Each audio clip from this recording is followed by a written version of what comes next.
The Delta Center has gotten a new makeover. I'm Andrea Urban here with the president of Utah Jazz, Jim Olson, and you're going to give us a tour of the new look at the Delta Center.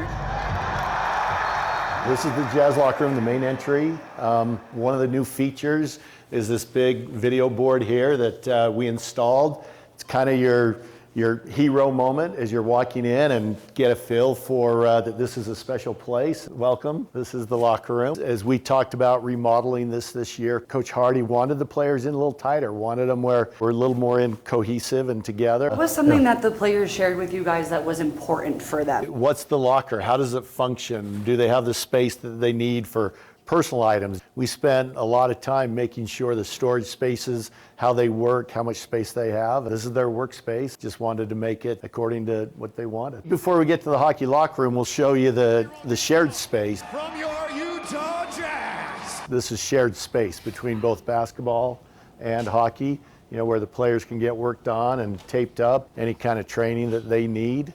Yeah, look at the dual logos. We branded it so that it represented both teams, hockey and jazz. We're dealing with great professional athletes in both sports, and there's probably some things we can share and learn from each other.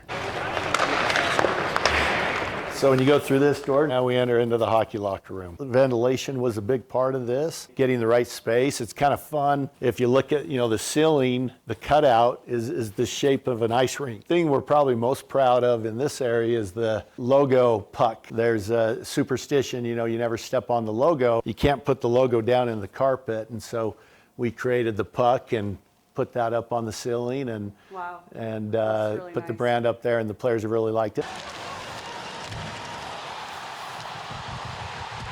But what were some of the harder roadblocks or things you kind of hit along the way? Really the scope of the work. I mean, we had to get the space right. We had to get it big enough, so we're knocking down, weight-bearing walls, and you have to re-support those and get the structural engineers in place to make sure everything's going to stand up when it's all said and done. And you got to have the shelves, for the equipment right. You got to have the hooks at the right height. Kind of an example, you've got additional storage for them down, because with the Jazz locker, you have the shelves on the backside, but hockey, because they have to hang so much more gear that they can access, so you have the storage underneath the seats.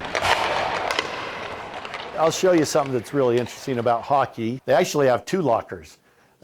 These are their street lockers. Yes, so if you see, if it be on social media or whatever, pre-game, the players are coming in their suits, and once again, as you saw in their lockers, there's not space for them to hang their clothes. Welcome to the first game of the Utah Hockey Club. So all of these TVs, and they change from hockey players on hockey nights to jazz players on jazz nights, and then Oh wow, the images. yeah, This is how the hockey team enters. yeah. This is the tunnel where the players can enter. Utah Hockey Club. Yep.